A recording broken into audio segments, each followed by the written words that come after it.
You are listening to the Done with Dieting podcast, episode number 23. Hi, I'm Elizabeth Sherman, former corporate high-tech executive turned life and weight loss coach. But it doesn't seem like it was that long ago that I was searching for that perfect diet. You know, the one that would finally be the magic pill to lose the weight that I so desired. Fast forward past tons of failed diets, endless hours of exercise, and painful lessons learned. And although I still have not reached the state of nirvana body love bliss that I truly desire, my relationship with food, exercise, and my body is infinitely better than it was not only when I started this journey, but even as recently as 3 years ago. This journey has allowed me to ditch my scale, stop logging my food and exercise, eat food that wasn't prepared by me, and I can easily maintain my weight, something that I never thought was possible. I created the Done with Dieting podcast to give you simple, easy to do, and sustainable strategies and ideas to help you do the exact same thing without all of the drama that I went through. If you're a woman who's looking to create a better relationship with food, exercise, and her body, get off the diet roller coaster and free up all of that headspace spent on calories, how you look, what you should eat, and beating yourself up for not doing what you think you should be doing, you are in the right place. Let's get started. Hello, everyone, and welcome to the show. Now, before we get started, I just wanted to let you know something that I am super excited about because I have been working super hard thinking about and creating a brand new program. I've been listening to you and I've been hearing what you all need in order to become healthier. For those of you who feel like you need more support and want to go on this journey with a small group of women, starting in mid-July, I am going to be launching my very first small group coaching program for women in midlife who want to lose weight but want to do it in a small group format. The program is going to start August 2nd and it will run through January of 2022. I haven't published a lot of details yet, but if you want to get on the waiting list so that you are notified when it's available, you can go to elizabethsherman.com/group coaching. That's just one word, group coaching. And you can get on the wait list there. Or go to the full show notes and there'll be a link for you to go put your name in and get all of the details. Okay? Okay. Now, let's get started with our topic for today. So I am recording this podcast in mid-May. And if you follow me on social media, this week I've been posting lots of photos of what I eat on Instagram stories. And what's funny about this is that I really don't usually post a lot about what I eat. And the reason why I don't do that is because I don't really feel like it's super relevant to my client success because I don't want anyone thinking that I have the answers for them. And I don't want anyone to think that they have to eat like me in order to achieve success because you don't.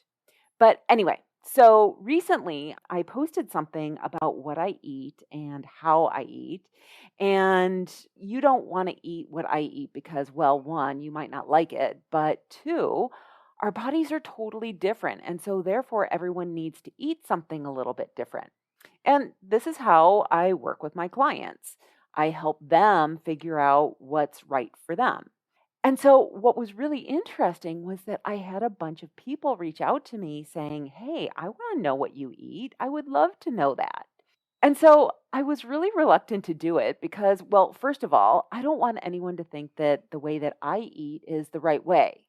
And when we start to mimic someone else's eating habits, that's essentially a diet. We don't necessarily know that that's the right way for us. And plus, the way that I eat is actually pretty boring. I eat the same thing for lunch pretty much every single day. And my dinners, although they have a ton of variety in them, they're pretty much just protein and vegetables with a little bit of starch thrown in. And so, anyway, the whole idea of what I'm eating was really the spark for this podcast episode because so many people ask me how they should be eating, which totally makes sense, right? They come to me because I'm a nutritionist, and of course, they're going to ask me that. It's one of the things that we really do want to consider when it comes to our meals, not just what's in the meal, but also when we are eating. And I'm not going to lie, meal timing is totally important. We generally want to have about 2 hours or more in between when we eat our last meal of the day and when we go to bed. But as far as how many meals to eat during the day, the answer to that is a little bit fuzzier. It's one of the reasons why I don't create meal plans for my clients. And I don't believe that meal plans are an effective method of losing weight and keeping it off long term. I really wish that there was a one size fits all approach, but there really isn't. I want to teach you, along with my clients, how to eat for life. That's one of my goals in this podcast. I want to teach you the skill of being able to manage your weight, not towards anyone else's rules, but how to do it for your own body, how to figure out how your body wants to eat. And so that's why it's so important for us to start listening to our bodies and for us to figure out what it is that our body needs so that we can give it what it needs. When we learn to tune in to what our body needs and we give our body what it needs, then we can feel good because that's what it's all about, right? We want to feel good and we want to stop thinking so much about food. I mean, in truthfulness, we're never going to be able to completely get away from that. We're always going to have to think about what to eat to some degree. But when we take away all of the judgment that we have about food, what we should or shouldn't be eating, then we get rid of all of this clutter that's in our heads about, is this good or is it bad? Is this going to cause me to gain weight? Will it help me to lose weight? We all want to feel so much ease around food.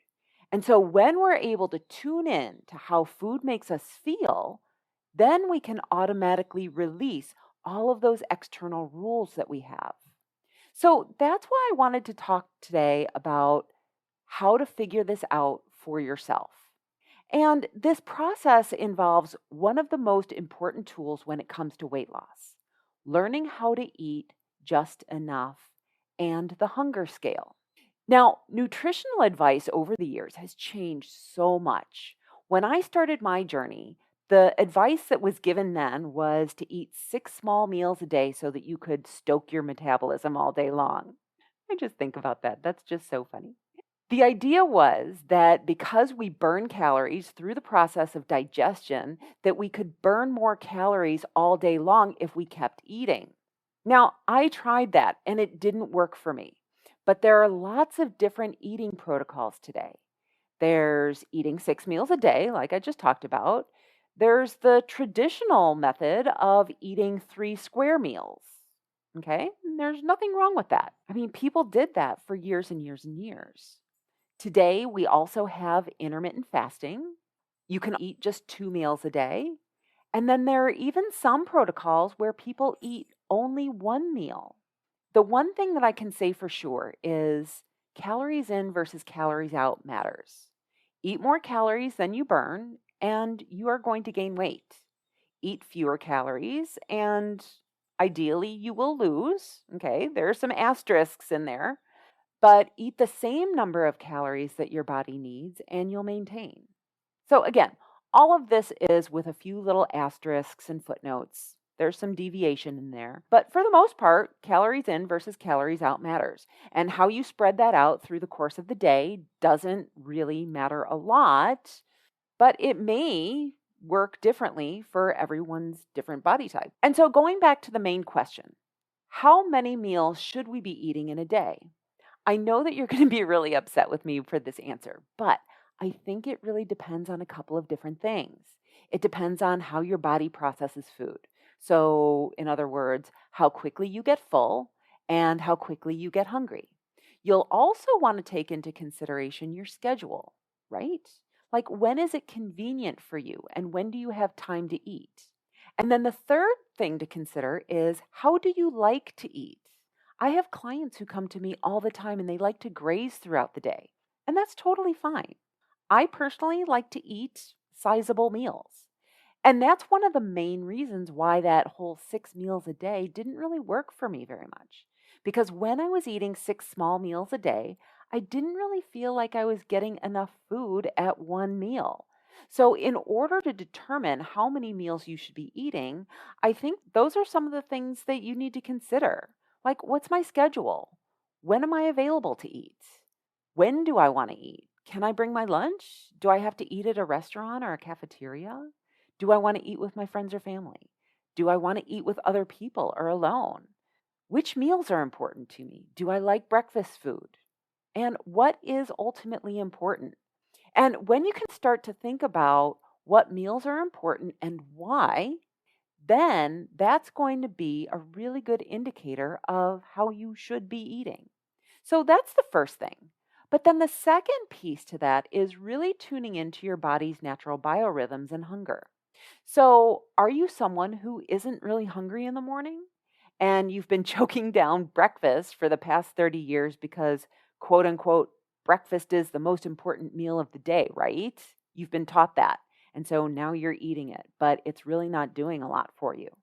Or maybe you prefer to graze all day long. The way to figure this out is through starting to pay attention to how hunger feels in your body. So the big question is, how do I figure out how to eat for my own body and for my lifestyle? And it seems so stupid that we have to have this conversation, right? We have been socialized through diets to not pay attention to our own hunger signals, that so many of us are completely blind to what hunger feels like in our bodies. So, the first thing that we need to do is start paying attention to our body's hunger signals. And if you listened to episode number 7, which is called What's It Mean to Listen to Your Body? In that episode, I talk about doing what's called a body scan.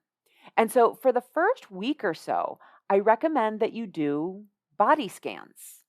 And what I want you to start noticing in these body scans is what hunger feels like in your body. It's actually really kind of an interesting question because what does hunger feel like in your body? I mean, we know when we're hungry, right? But how do we know when we're hungry? What are the physical manifestations of hunger? And they're really very varied from person to person. Some people feel lightheaded when they are hungry. Some people get hangry, right? And some people lose focus or can't concentrate, while other people just feel lethargic. You might feel an emptiness in your stomach, or your stomach might start to make rumbling noises. You might even feel hunger pains, right? So, within the first week, what I want you to start noticing is what hunger feels like for you, or how your body feels in relation to hunger throughout the day. So, once you start to notice what your body feels like at the different stages of hunger and fullness, the next thing you want to do is mentally map that to the hunger scale. So, let me talk about the hunger scale. The hunger scale is a tool that I use with my clients to help them gauge their hunger and satisfaction levels. I like to use a 20-point hunger scale, but if you go on the internet, you'll find lots of different hunger scales. And so, what I mean by a 20-point hunger scale is I'd like you to imagine a line or a continuum. Now, on the far left side, we have hungry, like really super, the hungriest hungry you can be, 100% hungry. Okay. And 100% hungry is a -10. Now, in the middle of that line, we have 0, which is neutral. And then on the far right side of that line, we have 100% full. And that's the fullest full that you could ever possibly be. Okay. And that's a +10. So now let's talk about those extremes first.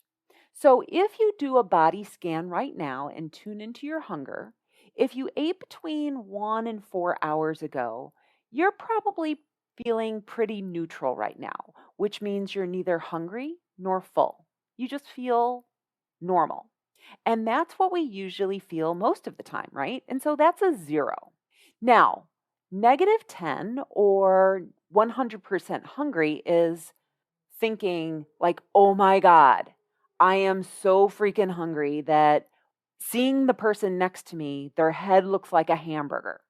I feel faint or I feel weak. I just feel this pain in my stomach and I just want to crawl and like have food given to me. I need to eat something now or I'm going to die. That's a -10. Most of us probably have never been there, and we don't ever want to go there. Now, on the opposite side of the spectrum, we have the +10, the complete and utter fullness. +10 is feeling so incredibly full that it is so freaking uncomfortable. It's so uncomfortable that you might even experience pain around your midsection. And if you even need a sip of water, you feel like you are going to explode or you feel like you're going to purge. It's so incredibly uncomfortable and full. Now, most of us have probably experienced that once or twice in our lives, maybe more. We don't want to get to that point either. Now, what we want to do is we want our hunger levels to stay within the -4 to +2 spectrum.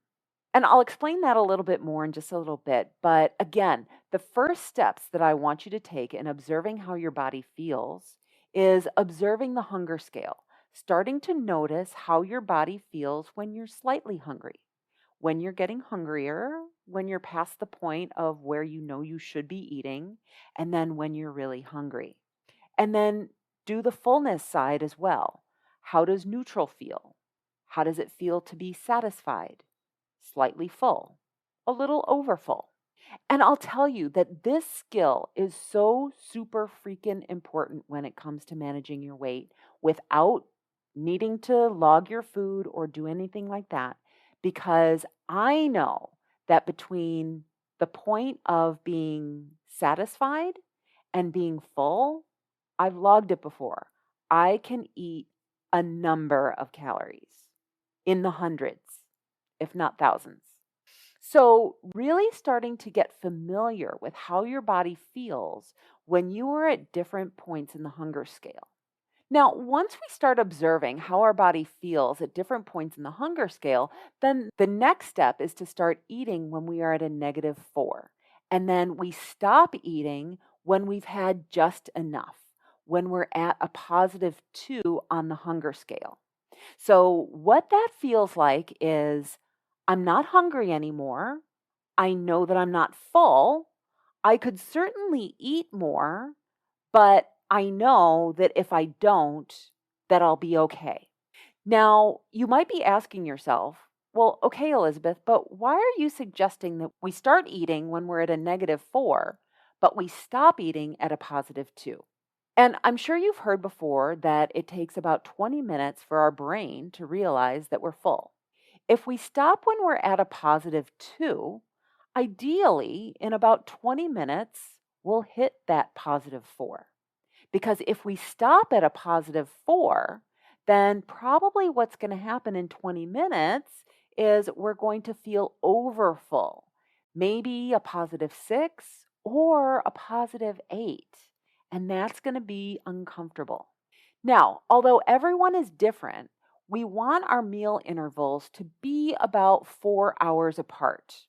So, you want to eat enough so that you will be hungry in about 4 hours or your next mealtime. Now, this is going to take some practice to figure out what that feels like. Before we move on, let's go back to hunger. I want to talk about what to expect when you're getting in touch with letting yourself get hungry. We've been taught that we don't want to get too hungry. And that's true. But I also want to offer that hunger is not an emergency. I recall when I started my journey, and the common advice was that we wanted to keep our metabolism stoked, that it was also advised that we keep food with us at all times. I would get on an airplane with enough food to feed the entire cabin. I'd have protein bars and nuts and granola and an apple and all really healthy stuff, but the flight was only about 2 to 4 hours. I did not need that much food with me. I was totally going to be okay. I just did not trust myself. I didn't trust that I was going to be okay during that time. The problem with allowing ourselves to get over hungry isn't about the hunger itself. The problem is that when we get overly hungry and we haven't decided what we're going to eat, we default to old patterns. So, as an aside, I highly recommend that you plan your meals. I'm not telling you that you have to prepare all your meals, but if you know that you're going to be hungry, deciding what you're going to eat for your next meal well in advance is going to save you a lot of problems. Now, I want to share something with you that I notice in myself and many of my clients notice as well. That when we're paying attention to our hunger signals, that our body will get hungry a few hours after we eat. But if we don't eat, that hunger will go away for a little bit. This first hunger signal is super important. It's kind of like your body sending out a little sonar alarm or a warning sign that says, hey, we're going to be hungry in about an hour. Now, if you're wanting to lose weight, it's important that you not eat at this first sign of hunger. If you do, what you're doing is you're reinforcing your body's habit of eating at the first signal of hunger. See, it's easier for our bodies to process energy from the food that's in our stomach rather than the fat that's on our body. But if you're listening to this podcast, it's probably because you want to lose weight. And if we want to lose weight, we need to teach our body to use our body fat as fuel versus the food that's in our stomach as fuel, right? Right. Now, the way to do that is by allowing ourselves to get just a little bit hungry. Now, that initial hunger signal is your body's -2 signal, and then you'll go back to neutral. But the next time you get hungry, it'll probably be at a -4. Now, again, this is a generality. This is how some bodies work. Your body might be a little bit different, so you need to figure that out for yourself. And so we want to eat when we're at that -4. And again, I do not want you to ignore your hunger signals. The whole purpose here is for you to get in touch with your body and understand how it works. Understand what hunger feels like for you, both true hunger and that little warning sign, so that you can be better in touch with how your body likes to be fed. And this is the way, by knowing what your own hunger signals are. And that's why it's so important for that first week or so to figure out how hunger feels for you. Now, if you're really dedicated to eating to the hunger signals and eating to your own body's hunger, then you'll take the time to figure this out. Do a body scan several times per day and really get to know how your body feels at different points within the hunger scale. Now, if you're going to eat to the hunger scale, eating when you're hungry and stopping when you're satisfied, it's going to be a game changer for you. I truly believe that if we pay attention to how food makes us feel, if we pay attention to the hunger scale, and if we eat when we're hungry and stop when we're satisfied, not when we're full, but when we've had just enough food, our bodies will right size. So if you have weight to lose, you will lose it. And if you don't have weight to lose, you won't. And what I mean by that is that we're all genetically predetermined to carry a certain amount of fat on our bodies. And so by eating to the hunger scale, our bodies will naturally go to the healthiest weight that's right for us. The other thing that's amazing about doing this is I personally eat many of my meals out. And this was an intentional plan for my husband and I when we moved to Mexico. Now, instead of being overly concerned about the calorie content of the meals that I'm eating that I'm not preparing, by paying attention to the hunger scale, by paying attention to how my body feels, what has worked for me and what I've taught my clients to do also is by paying attention to these signals, our food actually tells us how much we should be eating. When we eat foods that are high in fat, for example, those foods are way more satisfying.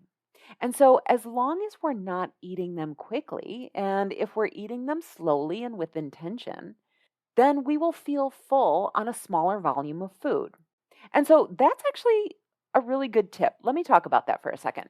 There are a couple different reasons why we feel satisfied after we eat.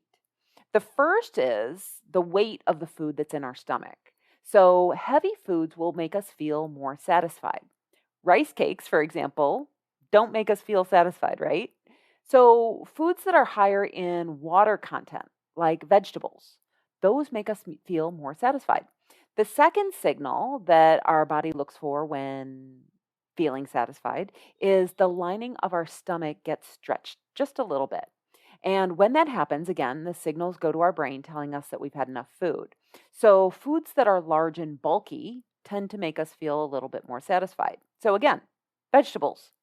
But if you've ever eaten like 2 cups of vegetables without anything else, you know that you feel full, yet you don't really feel satisfied. And there's a difference when we feel satisfied and when we know that we've eaten enough food. Has that ever happened to you where you eat a bunch of vegetables and you're full, yet you still want to keep eating? That's because generally we need some fat in our food as well. And so when we have fat in our food, then we feel satisfied. So there are enzymes that break that fat down, dietary fat. And then the body sends the signals to our brain that not only are we full, but we're satiated as well. And so do make sure that you're not only eating enough food at each of your meals, but then also that the composition of your meals has some fat in it as well. And again, the amount of fat that your body needs is totally going to be different. I can't give you a specific amount, but it's going to be different for everyone. It's something that you're just going to have to pay attention to.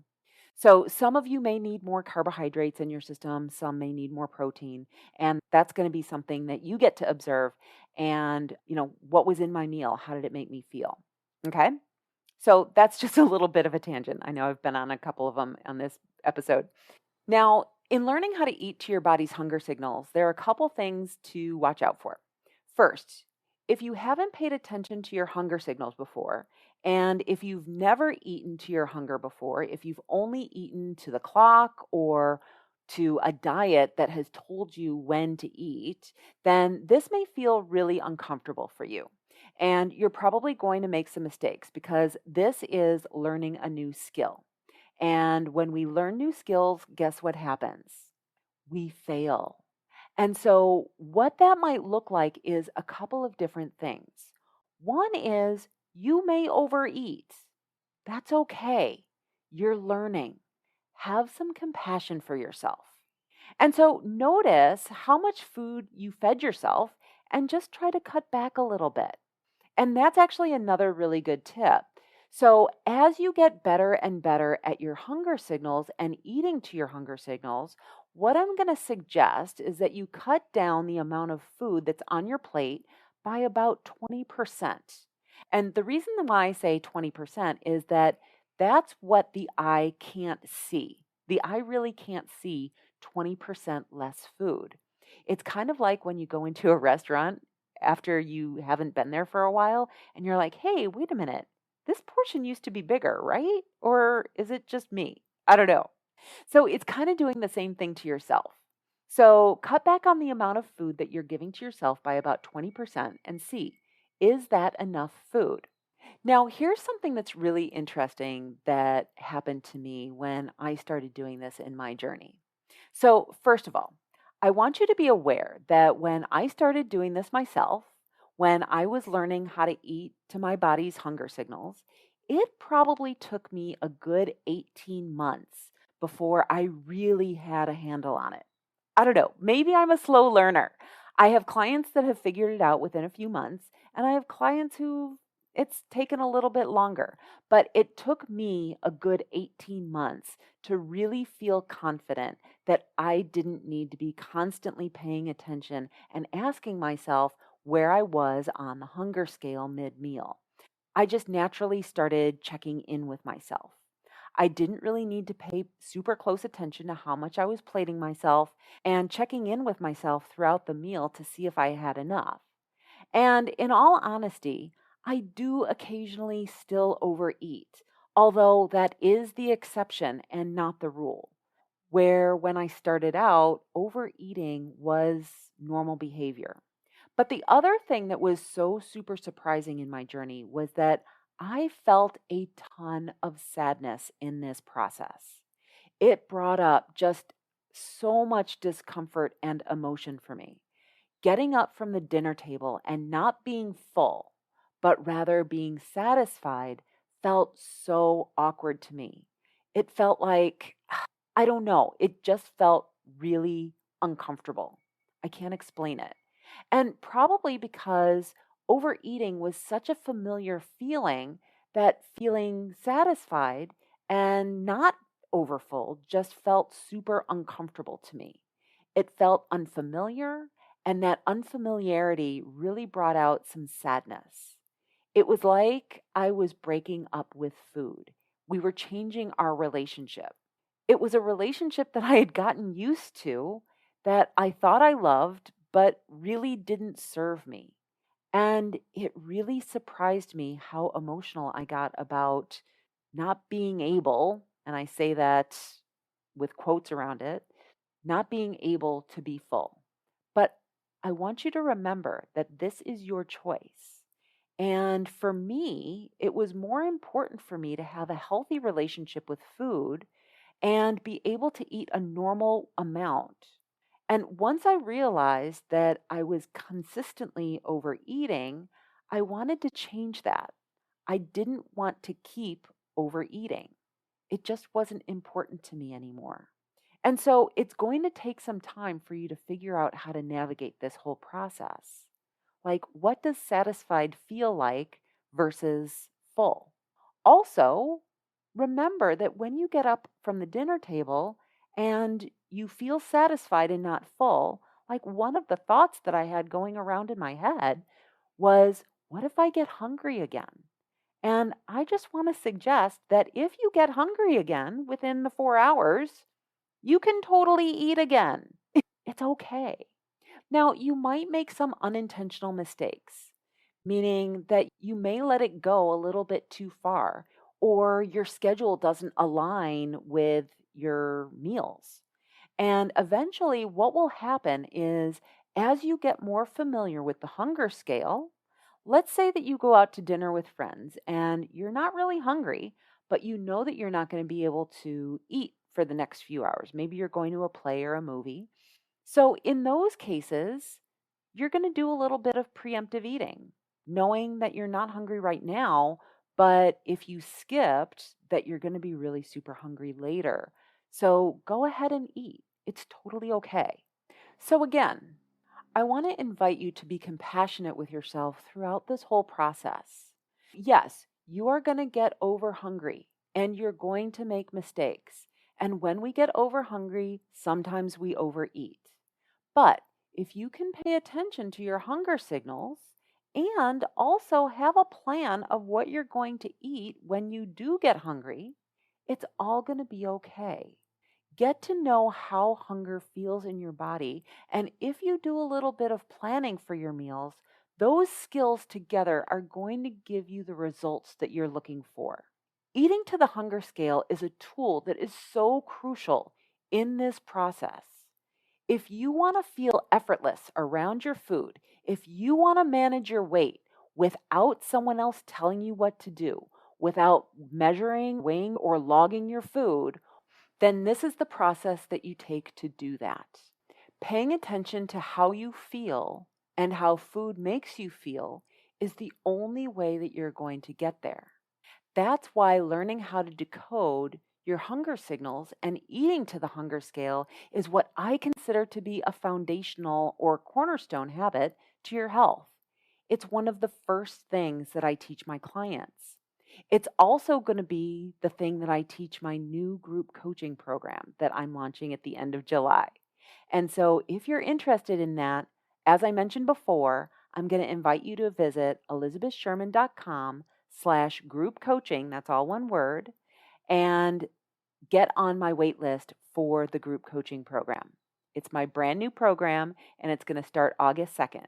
And I'll start accepting applications into the program the week of July 19th. So if you're interested in that, put your name on the wait list so that you can get notified when it opens up, because there will only be a limited number of seats available. Okay? Okay. Have an amazing week, everyone. I will see you next time. Bye-bye. Hey, thanks for listening. If you're done with dieting but still want to create healthy habits that are simple, easy to do, and sustainable, I've got an amazing resource for you. The 8 Basic Habits That Healthy People Do guide and checklist has everything you need to get started. And if you do these 8 things, not only will your body right size, but you'll probably be healthier than most people you know. To get your copy of the guide and checklist, go to elizabethsherman.com/habits to get started today. That's elizabethsherman.com, HABITS. See you next week.